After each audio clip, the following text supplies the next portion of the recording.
The Canadian Cancer Society recognized 4 volunteers with the National Impact Award this past May.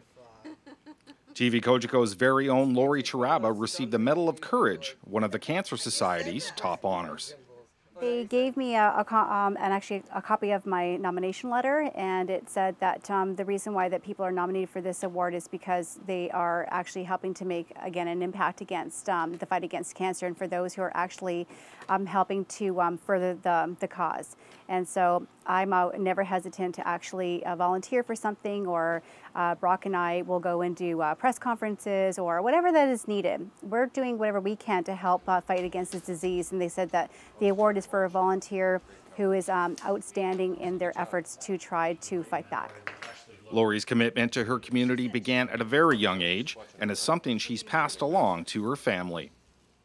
Well, my involvement with the Canadian Cancer Society started way back when I was a child, actually, that I had other family members that had been diagnosed. And so my sister and I, we would stand outside the grocery stores during daffodil campaign time and actually sell the little plastic daffodils at the time, and look and ask for donations. So my involvement with the CCS started very young. So I kind of did that, and then it wasn't until my son was diagnosed that I started to realize that if it wasn't for the people before us that had donated to research, that my son wouldn't be here.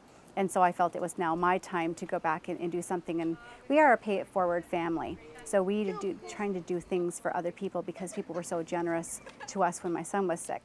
Lori's passion for the Canadian Cancer Society goes beyond just helping others. Cancer has played a major role in her family's life. Well, my son was diagnosed in September 1998. He was just short of 11 months old, so he was 10 months old when he was diagnosed. And at first, he was very, very gravely ill. We had known for a little while that there was definitely something that was not quite right. And the reason why is because we had twins. So I had one twin that was thriving, and I had a twin that was not feeling that great. And so when we finally got to McMaster Hospital, and they were also a little bit perplexed about exactly what was wrong, they it took them a day to be able to diagnose him, and we were told on a Wednesday evening at 5:30 that he had high-risk acute lymphoblastic leukemia. And while leukemia rates for children were doing very well at the time, however, because he was under a year of age, he was actually in the high-risk category, and there wasn't the best of prognosis at that time. And we were told that he had a few weeks to live. But however, there was research on our side, and there was a brand new protocol that was developed, and that they were hoping that that was going to be the answer to everything. And so on Thursday afternoon, he started his first of 2.5 years of chemo. And so I know I have to tell you that I don't even know how I even made it through that first day, because watching your baby be hooked up to all kinds of machines and all kinds of medications and whatever, and thinking, how are we going to get through 26 months of this? But however, as I've said to many others for the last 12 or 14 years, that days lead into weeks and lead into months, and before you know it, you get to the end. For Brock, because he was in the high-risk category, we had to wait 7 years to be given the words that we waited 7 years to hear, which was all clear. And he had radiation too at his first birthday. He had double dose head radiation to help eliminate the disease, and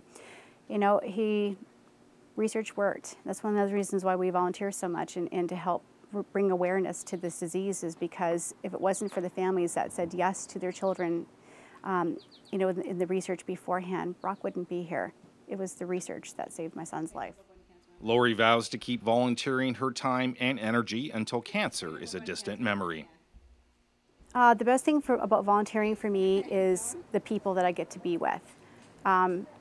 Everyone who works at the Niagara unit for the Canadian Cancer Society makes us feel like we're part of the family.